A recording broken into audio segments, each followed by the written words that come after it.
Hey, it's free. Thank you. Good afternoon, everyone. My name is 𝐒𝐜𝐿. I'm the Learning and Development Manager with ASCHA. I would like to welcome you to CCSA, ASCHA, and ACCA's second 𝐒𝐲 collaborative session this year. And before we begin the presentation, we would like to do the land acknowledgement. We acknowledge. And I kindly request that everyone mutes their microphone to ensure that we all have the best sound experience possible. So I'm going to mute everyone right now and request that when you join, please mute your microphone. Okay, so before again we begin our presentation, we are going to do a quick land acknowledgement. We acknowledge the lands we share with the original people, including the many First Nations, Métis, the Inuit, and all other ancestors who made this land their home. As we gather within these territories, we are grateful for all that sustains us and provides us for us at this time. We are thankful for new beginnings, new life, and opportunities. In the essence of reconciliation, we acknowledge these territorial lands of Treaties 6, 7, and 8. Now I'm going to pass it to Dana from CCSA to present our speakers. Thanks, Anush, for welcoming everybody to today's session, and thanks to you and ASCHA, the ASCHA team, for hosting today. Today we have Rick and Tom from the Advisor Office for Alberta Workers Compensation joining us. Tom Kurian is an employer advisor with the Employer Advisor Branch. He has a wide array of experience and knowledge from both the private sector and a 10-year career with the Workers' Compensation Board. In the private sector, Tom garnered considerable experience with operations management, employee recruitment and training, leadership, regulatory compliance, and financial stewardship. In 2009, Tom joined WCB. During his time with the WCB, he held positions within employer accounts, underwriting, and the Office of the Appeals Advisor. With WCB, Tom had significant experience with operations management, leadership, project management, employee training, quality assurance, and the application and interpretation of applicable legislation.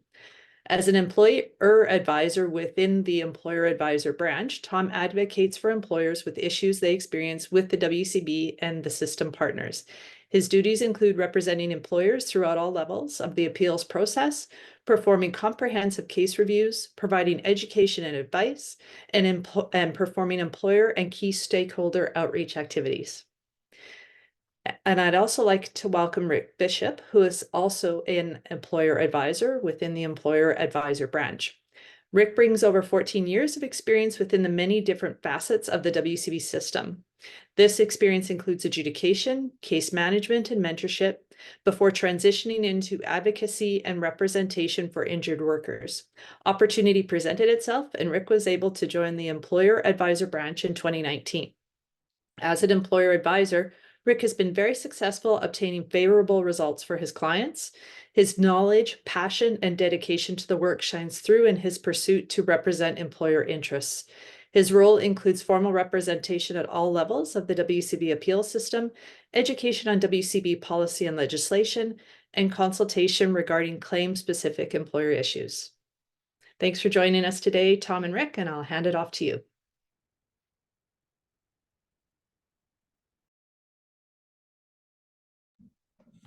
Excellent. Thanks so much. And thank you to everyone, to Anush and Dana and all of your teams for inviting us and putting all this together. And thanks to everyone for attending today.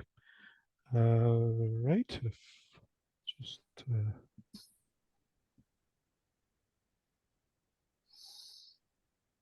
give us a second here while we get set up.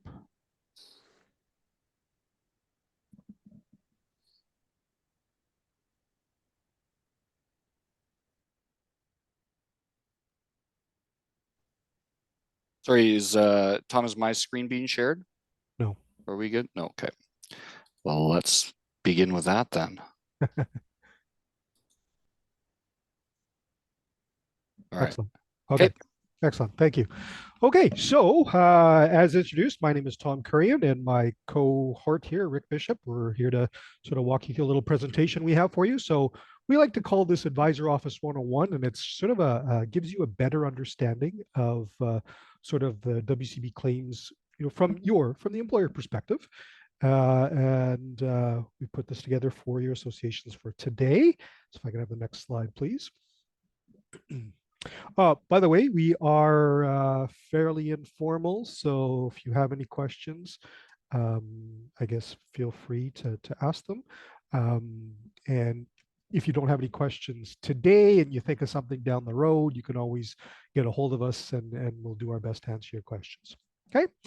So I'll start with who we are. So we are the Advisor Office for Alberta Workers Compensation Board.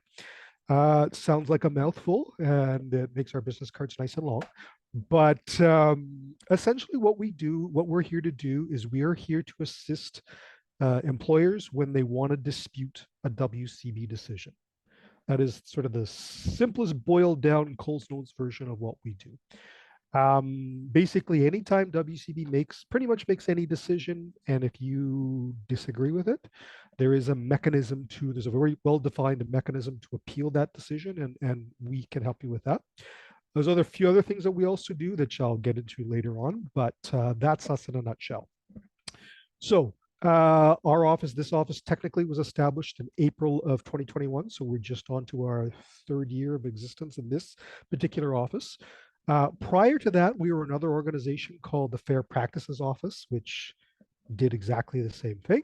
It was due to there was a sort of a WCB review and a governmental review, and that office was closed and this one was open. Only thing that really different was happening, we did the same thing. We represented employers. The only thing that's different is we got new business cards and different letterhead. So nothing really changed there. Prior to that, we were called the Office of the Appeals Advisor, and we were actually a part of the WCB. So we were, again, doing the same thing that we were doing, but again, due to a review that happened within the WCB system, they said, well, you're fighting against WCB, you shouldn't be employed by them as well. So then they split us out and created that Fair Practice Office. As you heard when Dana was graciously reading our bios, that Rick and I are both formerly from WCB. We both have 13, 14 years of experience, and that's kind of important because of the niche industry that this really is. But I'll get into more on that a little bit later. Now, big point there is we are 100% completely independent from WCB. So even though, like I had mentioned, that Rick and I are former WCB employees, we are completely 100% separate. We have our own offices, we have our own executive, we have our own leadership, we have our own business cards, we have our own stationery, everything is different, right? So we're completely, so there's no worry about, WCB being able to control what we do, what we can and can't do. We are completely 100% separate from them. And the last point on that slide talks about extensive knowledge and expertise within WCB. And that's important because, WCB is a fairly complex system. If you've navigated it, if you've spent some time navigating the system, it's fairly complex. Now, excuse me, WCB does a good job of trying to simplify it. But that being said, there are inherent complexities in that system. And when you want to dispute a decision or want an explanation on something, it's good to have someone in your corner like us who has that knowledge and expertise, has worked the system from the inside, so understands all those sort of minor nuances that are faced with all sort of the trials and tribulations of dealing with WCB.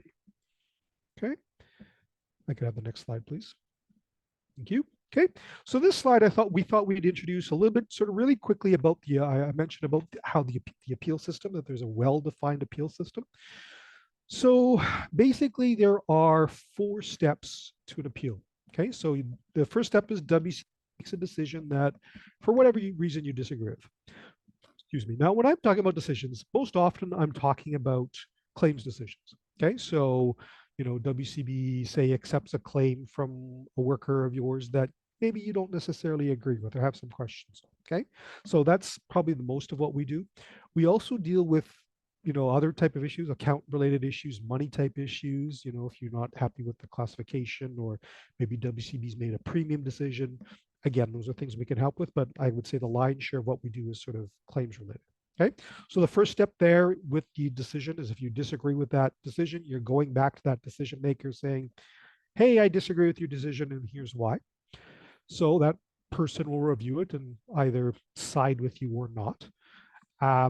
Next step is if they still disagree with you, they move it up to their supervisor, who again does that same thing and reviews it and either sides with you or not. From there, if they still disagree with you, it goes to the third step of appeal, which is a body called the Dispute Resolution and Decision Review Body. So one thing is, if you are involved or have dealt with WCB, you'll know that they are acronym happy. So we, of course, call it the DRB. Internally, we call it the DERB because we like to short form it, but that's us, right? So that body is called the Dispute Resolution Decision Review Body. So that's a body of people that, excuse me, will review your concern. And then you have a few different methods you can do in terms of how you're going to present. So you can either do a hearing, so either in person or, telephone or video conference, or you can do what's called a documentary hearing, where, you submit some write-ups or some arguments, and then that WCB person will review it and come up with a decision. So, typically, I think it's usually those decisions they aim for 4 to 6 weeks. Not always successful with that, but that's when they aim to put out their decision. So they'll put out their decision in writing. Okay. And then now, if they still disagree with you, you have one final step called the Appeals Commission. That's step number 4. So that is a body outside of the WCB. And it's set up almost, well, it is set up kind of like a court. Now, they like to say that it is a very informal process, but I think Rick would agree with me. Truth be told, it's the most formal, informal thing you've been to in your life. So they have a panel of 3 judges sitting there. They have a court reporter recording every word that you say. They're sitting in a higher spot above you. Excuse me. You present your arguments. They might have some questions for you, and then they go away, and 6 to 8 weeks later, they issue their decision. Now, the thing with the Appeals Commission is they are the final step. Typically speaking, there's no sort of appeal beyond them. So whatever they say, if they agree with you, great. If they don't agree with you, unfortunately, there's not much more that can be done. Technically speaking, there is potentially one more step. There is, you could go through what's called a judicial review. So that's the Court of King's Bench or through a reconsideration. Now, that's exceedingly rare because a very high threshold to meet. So it doesn't happen very often. So we don't bring it up. And the other thing is, if you go to the, what's called that judicial review through the Court of King's Bench, you would have to hire a lawyer to do that, which, of course, as you can imagine, is fairly expensive. Okay. Now, with that whole process, you notice at the bottom of that slide, we say that the first 3 steps are internal to WCB, and then that last step is external to WCB. Now, some clients might do the first 1 or 2 steps themselves and then decide to bring us in after the fact, which is completely okay. We can be brought in at any point throughout that process. Of course, our recommendation is to bring us in at the very beginning so that we have the best chance of success. But like I said, whenever you feel comfortable, you can always bring us in. Okay. The next slide, please. Okay. So big thing. So you're saying is, okay, Tom, that's great that we've learned a little bit about the appeal process, but what is it actually that you can offer us? Well, here it is. 3 big things that we can offer you. We can offer you independence. Excuse me. We can offer you expertise in WCB matters, and we provide this at no additional cost. Okay, so independence, like I mentioned earlier, we are completely 100% separate from WCB. They have no touch into our process, our policies, who, what, where, when, why, how, of what we do. Absolutely 0 touch into that. Okay. Point number 2, expertise in WCB. Again, like I mentioned earlier, WCB system, if you've navigated it all, can be a fairly complex thing. It's a very niche thing. It's got a lot of ins and outs, lots of policy. The policy manual that they follow is huge, as you could imagine, and filled with a lot of legalese. So we have that expertise in that we have worked within the system for a number of years and understand all the sort of minor nuances to help navigate that system. And the final point there, big point there, no additional cost. Okay, so I'm making a symbol for the money here. So we are very budget friendly. So why we say no additional cost is, you might be saying to them, okay, Tom, if you're not charging us, where does your money come from? So ultimately, our money comes from the WCB Accident Fund, which means, so where the WCB gets their money from, for those of you that may not be aware, is WCB is 100% funded by the employer, so by your premiums. There's no taxpayer money, no government money going directly into WCB. It's all your premiums. So we get a very small sliver of that to sort of run our operations. So what we always say to people is, when we do these presentations, is, so in essence, you're paying for our service. So if you're already paying for our service, the question back to you is, if you have the need for it, why not use us, right? Just that simple. Okay. If I could have the next slide, please. Excellent. So next question is, who can use our services? So simple answer, any employer that requires assistance with a WCB claim or account related matter. Okay, so like I said earlier, I would say the vast majority of what we deal with is claim related. So if you have a question about your claims or whatnot, we can help, but we also can help with account related issues as well. So, you know, if you have a question about maybe the premiums that you've paid, or you disagree with, you know, a premium decision, we can definitely help with that. So bottom line is this: if you're an employer and have a question about Alberta WCB or want to dispute an Alberta WCB thing, we can probably help. Now, the key factor, of course, like I mentioned, is Alberta WCB. We're all sort of provincially sort of regulated. If you have a concern or an issue with, say, a BC WCB thing, unfortunately, we can't help with that. There are other organizations. There is sort of a counterpart to us in a few of the other provinces, BC being one of them. The two big ones, BC and Ontario, have similar services to us. So if you have sort of questions with them, I know Saskatchewan is in the process of setting up. Manitoba is set up. Nova Scotia, PEI, there's a few other places in Atlantic Canada.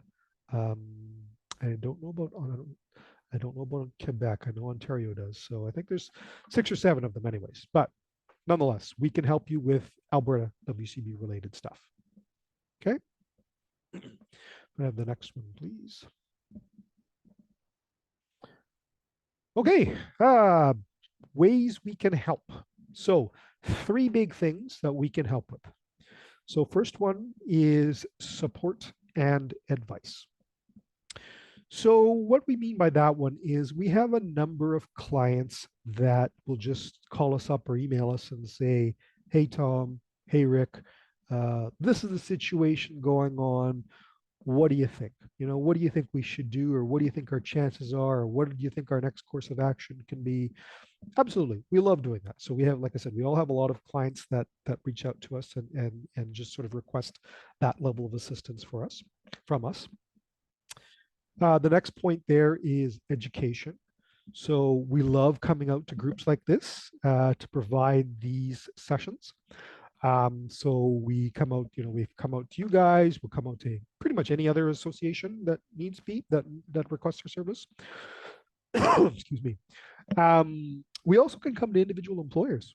So we've had this, you might be sitting here saying, you know what, I'm representing my organization, and maybe there's the people in my office might benefit from a presentation from you guys, or, you know, maybe the managers or the safety people or the, you know, whoever within your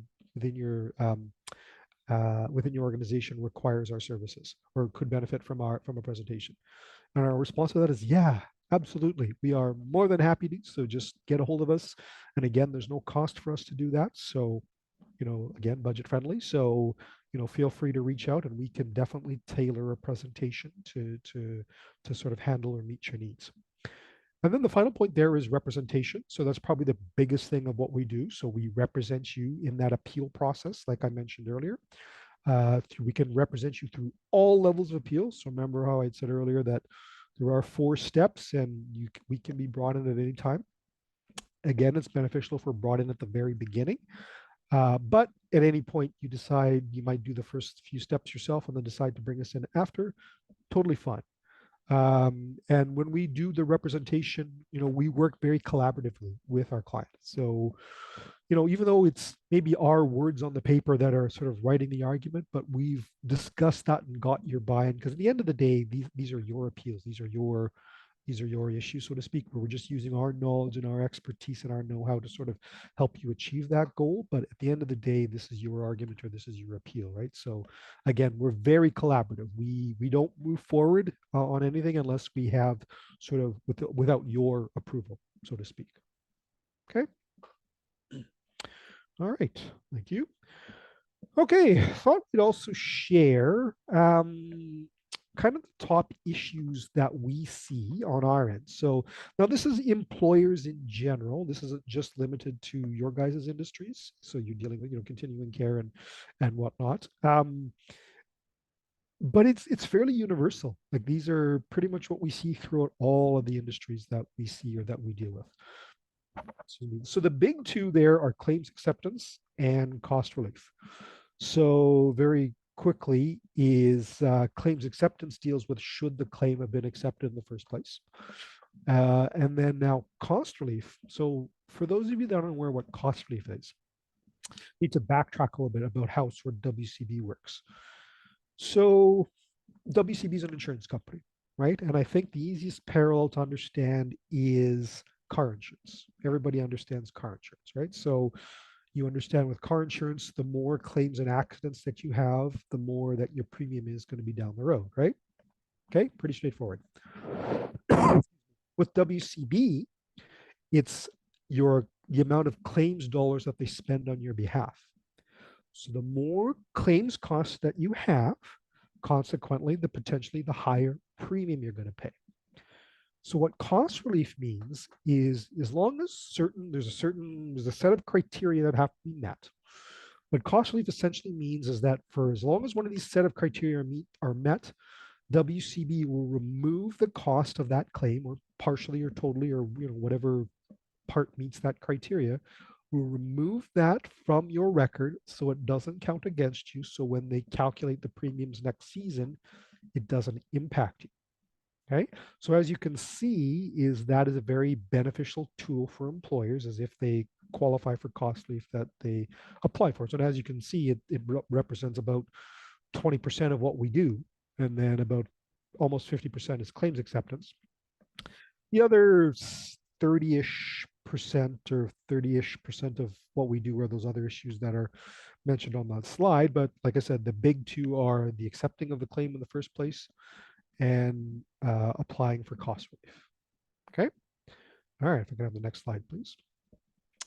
So this, we thought we'd share with you because I went into the WCB, into their statistics. And for those of you, I highly recommend that you all, if you don't have it, get My WCB Access.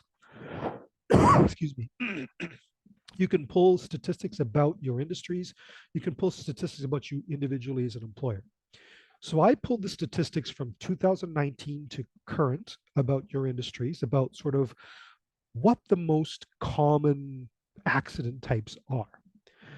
And the reason I bring that up, or reason we bring this up, is because it helps you design a roadmap, right? If you're feeling that your claims are getting too high and you're paying way too much premium, you need to design a program or a method to sort of get out of that. But how do you do that unless you need a roadmap, unless you know where you have to know where you are first to be able to figure out where you're going to be, right? So the top 4 accidents that your industry's faced, the first one is exposure to harmful substances. And if you notice, that represents 48%. So almost half of every claim that your industry sees are exposure to harmful substances. Now, of course, you guys work in you're predominantly in a healthcare sort of setting. So, I mean, maybe it's exposure to various chemicals or whatnot. But again, maybe you look at that and say, okay, well, if half of our people are getting injured by exposure to harmful chemicals, maybe we need to have a more robust chemical handling program, or whatever it is, right? So now, like I said, it represents about half of your claims. Now, the average lost time is almost 10 days. So that's 2 full weeks. And the average cost of that claim is about just over $1,500. The next one you'll see there is overexertion, and that's about 20% of your claims. Average lost time is 14 days. So now we're approaching almost 3 work weeks. And now look at the number in terms of how much it costs. $5,600 on average is what those claims are worth. So again, based on the industry that you guys are involved with, it's probably dealing with, moving patients around, or moving, helping us residents, do things in their daily lives, or, whatever. So again, maybe that's something you need to look at your programs and how you're providing that assistance, right? Now, the next one always kind of jumps out at people, and you see this category that says assault. You're like, assault? Now, I will preface by saying is WCB does, when they classify it as assault, it's not necessary. I mean, it could be. It's not just, people off the street walking up and assaulting your staff. I'm not saying that doesn't happen. I'm sure that could happen, but in your settings, I would be assuming that most of that is from when you're dealing with some of your residents or some of your patients, right? Who are, probably, they might have some dementia issues and confusion issues and whatnot. So again, reason I bring it up is that represents about 8% of your claims. Now, two big things that jump out is the duration. So when your people experience these assaults, its average amount of lost time is 16 days, just under 17 days, and it's costing on average about $5,400. And then the last one there is falls, and that one's pretty universal throughout all industries. And now that one's big, so that's 18 days of lost time and almost $7,000 of cost. So again, we provide this information for you so you can kind of see where your industry is sort of at, and what are the things that are your people facing? What are your employees facing? And now, you can look at that and say, okay, well, now I need to, focus on harmful substance or assault or fall or whatever it is, right? Now, like I said, this is for the industry. I highly recommend that you get the My WCB access so you can pull these at your heart's content. And then you can also get information about you individually as an employer, right? So lots of really great information in that. So like I said, again, I'd highly recommend that you get that access if you don't have it already. Okay, and then the next one, please.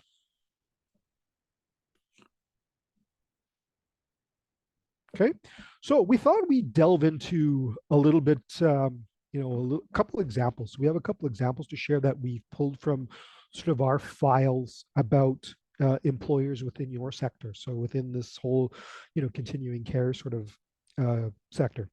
So we thought we'd deal with one with claims acceptance. So again, claims acceptance is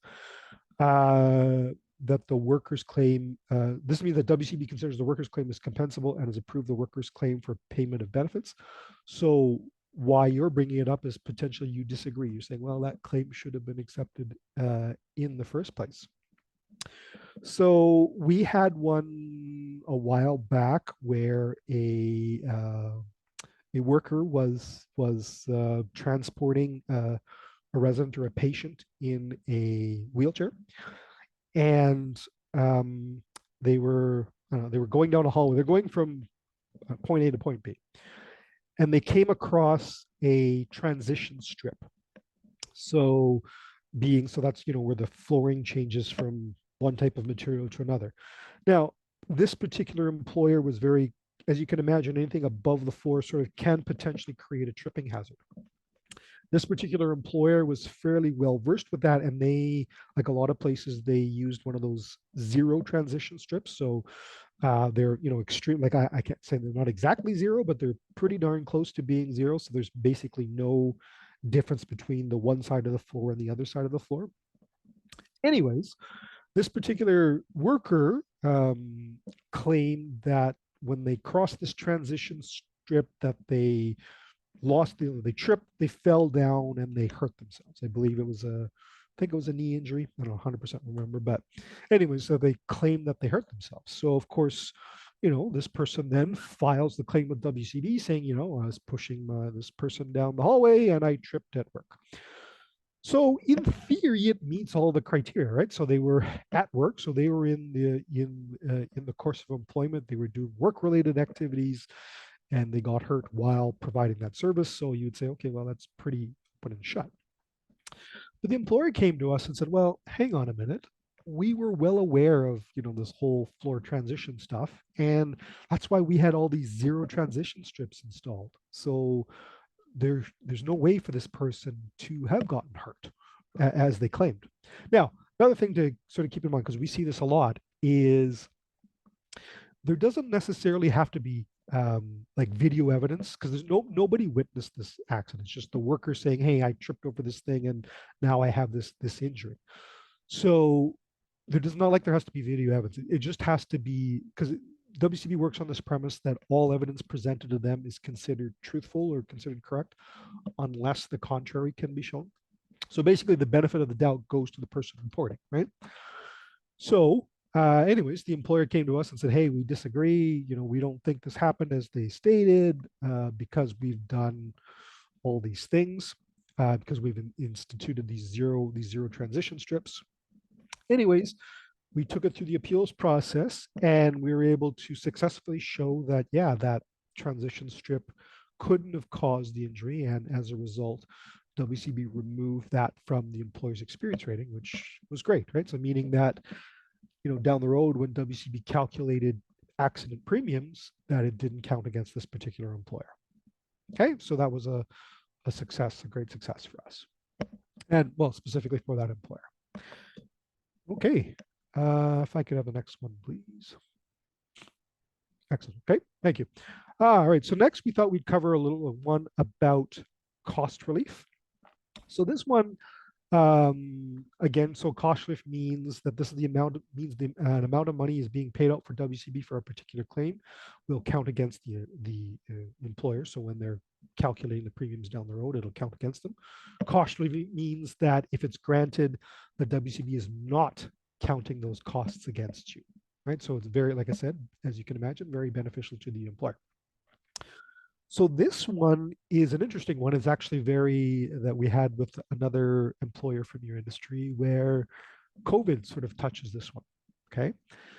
So the way this one kind of happened is the worker, and as you can imagine, you guys in the healthcare, you're part of the healthcare industry, and you guys, your industries were hit particularly hard with COVID because, the nature of what you're doing and the exposure and whatnot. So as a result, well, I'm preaching to the choir. You guys know you were hit hard with COVID, right? So that being said, so we had this worker previously had COVID and, got it through work, and it wasn't, unfortunately, it wasn't short COVID, it was long COVID. So they suffered, unfortunately, a bit for it. Good news is they recuperated, they recovered, they worked it through. And when they came back to work,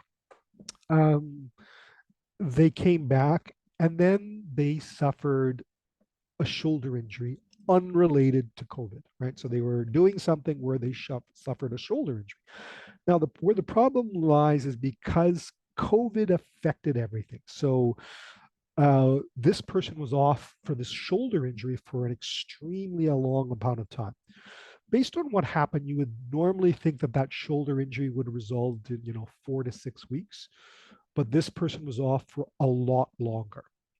So of course the employer came to us and said, hey, can you help us with this? We have this person who previously had COVID and now unrelated, they had a shoulder injury at work that should have fixed itself in 4 to 6 weeks, but now we're talking 15, 16, 17 weeks later. What gives? So we were able to successfully argue for cost relief, specifically on prolonging the claim due to the concurrent condition. So that's one of the criteria that WCB uses to, I know it's a bunch of legalese that I just spouted out at you, but it's one of the criteria that WCB uses to potentially grant cost relief. So If you have a concurrent condition that's makes your WCB related condition take longer than normal, then you potentially get some cost relief, right? So like I said, normally that claim would have resolved in 4 to 6 weeks, but because this person had previously had COVID and it still had implication to them, it took them much longer to heal. So we were able to get that much longer period removed from the employer's account. So again, a win-win. Okay.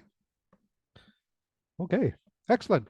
Okay, so we thought we'd wrap up with a little fun little slide that we say tips to assist with claims.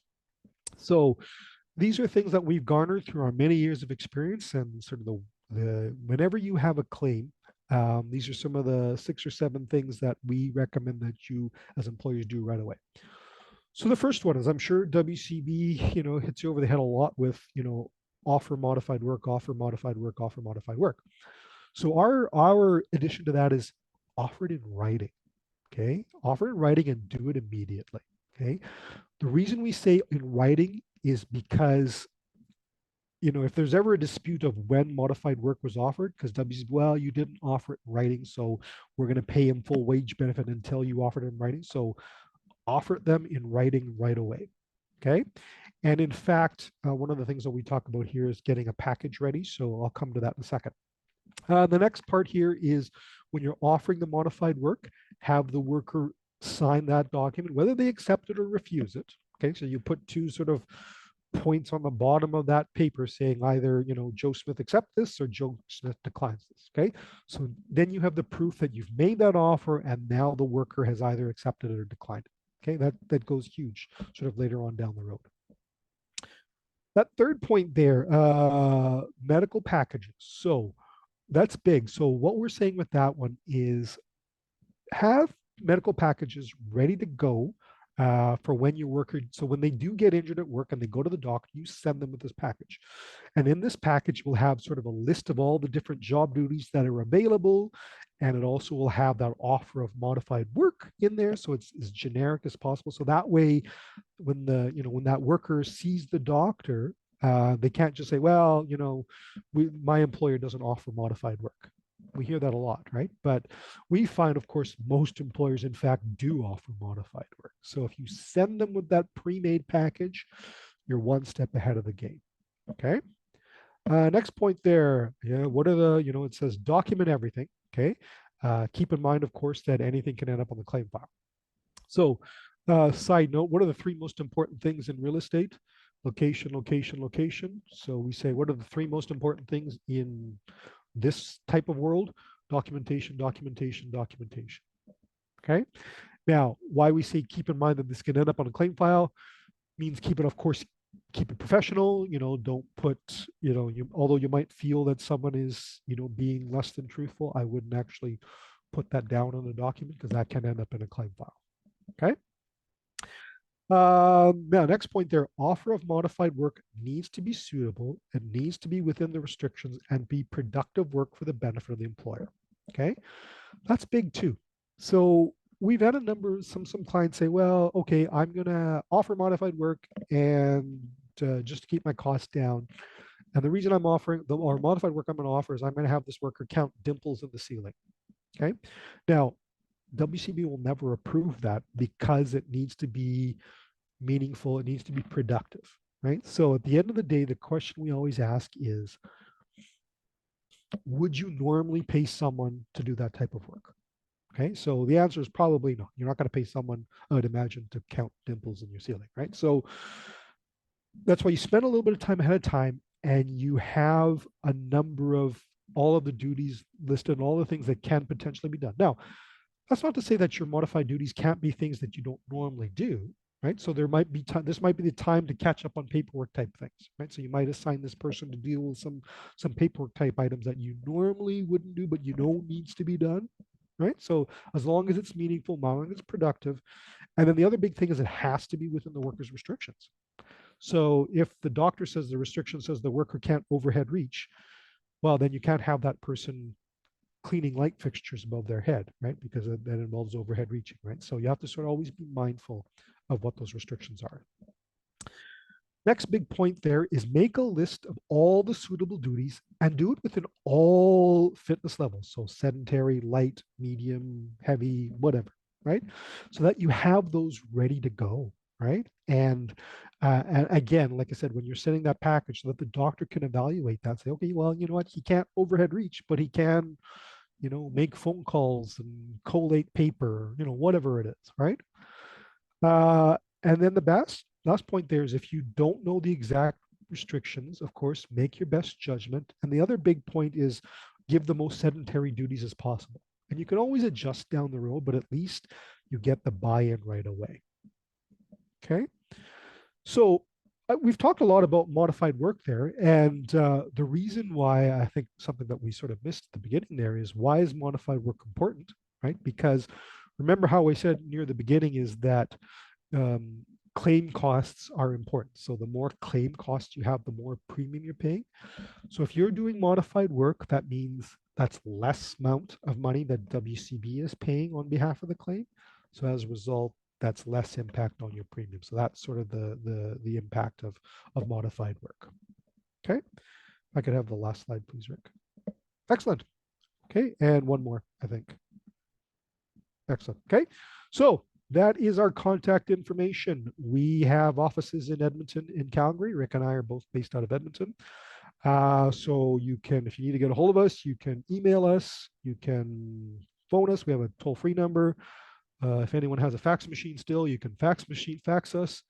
You can Canada Post us. You have a million different ways to get a hold of us. So in a nutshell, who we are is we're independent, we're expert, we're free of charge, right? So we're independent from WCB. We are completely separate, 100%. In that we have many years of experience with WCB and we understand all the minor nuances within the system. And the best point of all is we're absolutely 100% free of charge. So we are definitely budget friendly, right? With that being said, we'd like to open up for any questions that anyone might have for us. Thank you so much, Tom. So if you have any questions, you are welcome to unmute your microphone and ask your questions directly. You can also use chat and type your questions in the chat.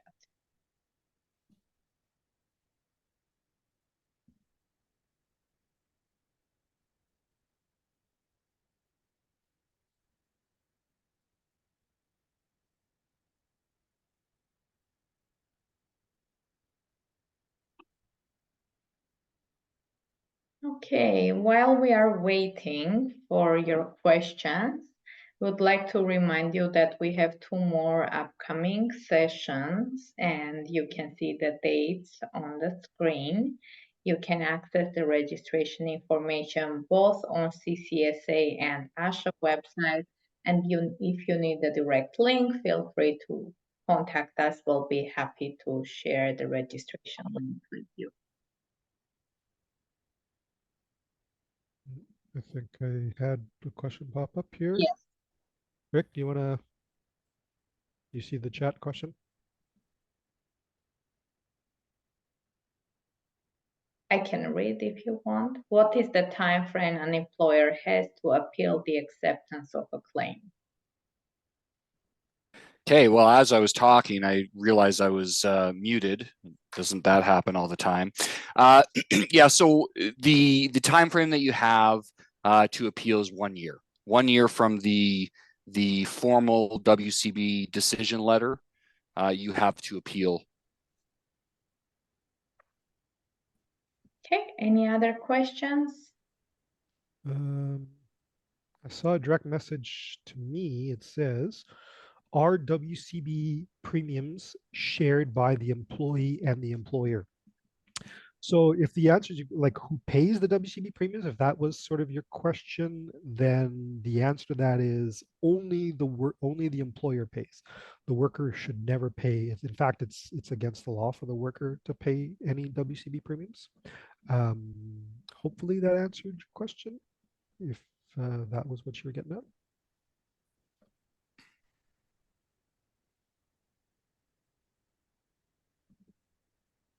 Okay, any other questions?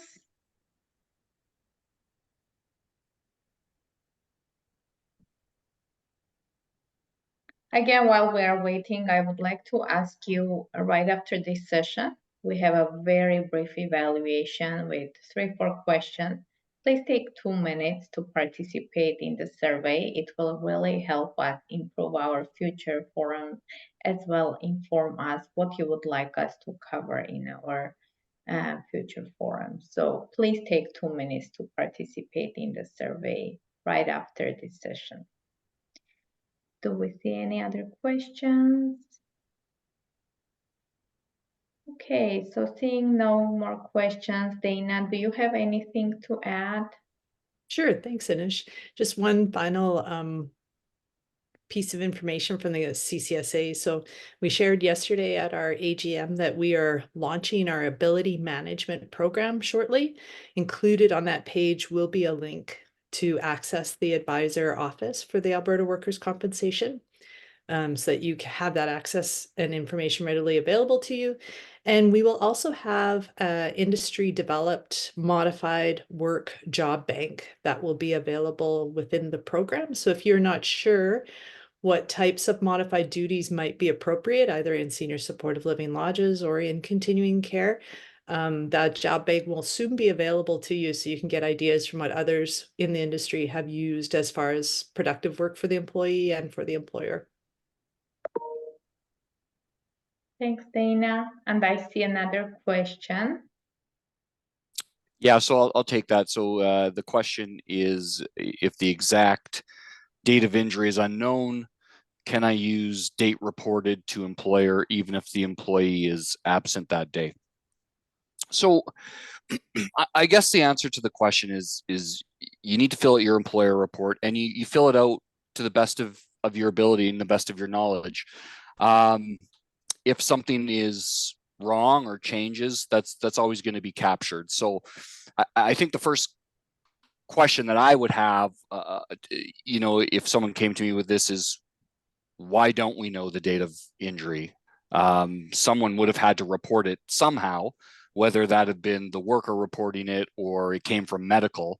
Either way, there probably should be a date of injury on there to use. But if for, I guess maybe a progressive injury or something where, it took a long time to develop, maybe that's a situation where you don't know the date of injury. And so, yeah, date reported would certainly be okay. Or, the date that the worker says the first symptoms, or the date of the first medical.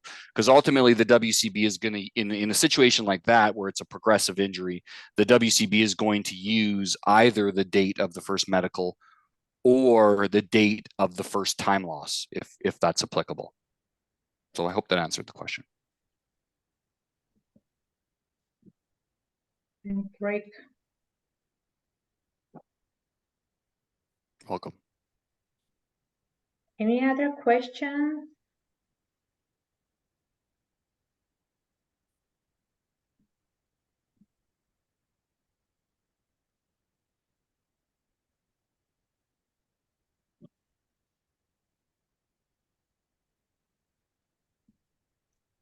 Okay, so since no more questions and we don't have any raised hands, I would like to thank Tom and Rick for the wonderful presentation, and I would like to thank all our members, ASHA members, ACCA, CCSA members for joining our sessions today. We look forward to presenting you other opportunities throughout the year, and again, we'll look forward to your evaluations results. Thank you, everyone. Thanks again, Tom and Rick, for the wonderful presentation, and you have a fantastic day. Bye-bye. Thank you. Thank you, Thank you everyone. very much. Bye. Take care, everyone.